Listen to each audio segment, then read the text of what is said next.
this day and age, a band our size, it's like a death sentence to like release an album of real, not a death sentence, but it's just like, it's so much money, it's so much work for the algorithm to punish you with like one big release where they want a lot of little ones, um, which fucking sucks. Because like it would be cool.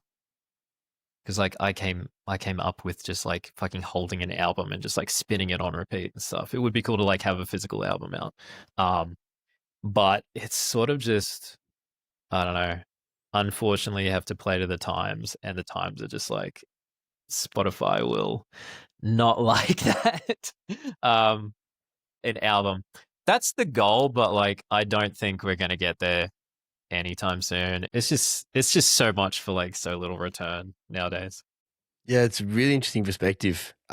We've like watched this and you know, like been speaking to musicians about this stuff for a fair few years now, and we remember when it started happening, some artists were going, we'll do single, like basically release 11 or 10 to a dozen singles, and then following the 12th release, say this was an album, so that they could kind of capitalize on the algorithm for each of those releases.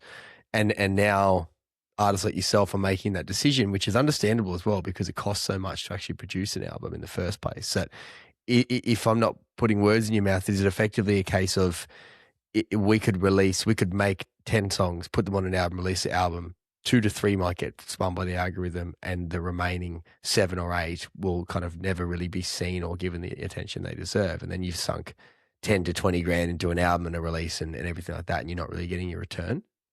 That's 100%. Like when you're, at least through Spotify, if you're releasing like a single, you can pitch that song to like Spotify playlists, and like the algorithm will probably give it more attention. Whereas if it's a collection of songs, you can still from that collection only pitch one song to the editorial playlist, even though they don't I don't think they're listening to us anyway. But anyway, to the algorithm, it's just not gonna do much nowadays. Like unless you already have an audience, like a decent sized one, then like a lot of songs are just gonna fall through the cracks. Like I'm really fascinated in the whole concept of how streaming is changing the way we listen. In some ways good, maybe a lot of ways I think are quite bad. But how does that feel for you and maybe for the band collectively? Because I imagine you've all come up on albums and loving bodies of work. And to know that maybe as much as you'd love to do it, it's not the right thing to do, at least at this stage. Is that something that you kind of grapple with, or you just go, pin your ears back, we'll get these singles out, and then we'll have an audience that you're building right now, which we can see, and then you'll do your album?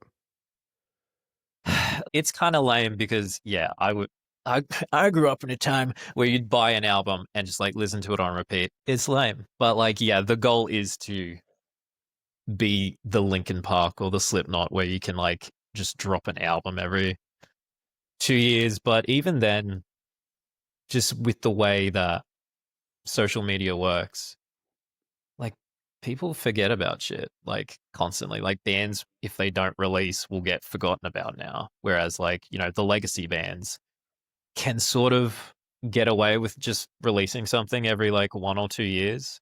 But I don't think the new bands coming up really have that, I don't know, luxury anymore, unfortunately. Yeah. Yeah, it's part of my issue with the streaming listening model. And I found myself a couple of years ago falling into this trap where, say you're on Spotify, if you rely too much on radio or you discover weekly, then you're literally getting like maybe a dopamine hit, 4 or 5 dopamine hits of a new song a week. But then the next playlist rolls around and you just want to find the new song, and then you don't probe the artists of those songs that you loved.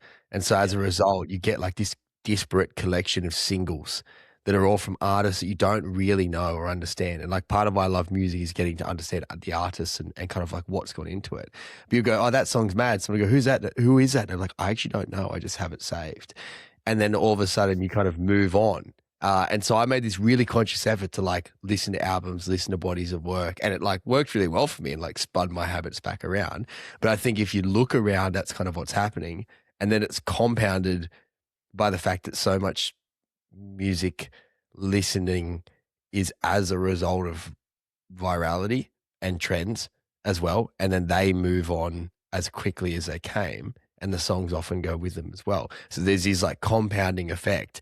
But the result of both of those things is that it's like really hard to get attention as a band. If you do, it might be short lived. And you can only do it in single form. But often because of the virality thing, it's reserved for, certain markets and certain bands in the first place.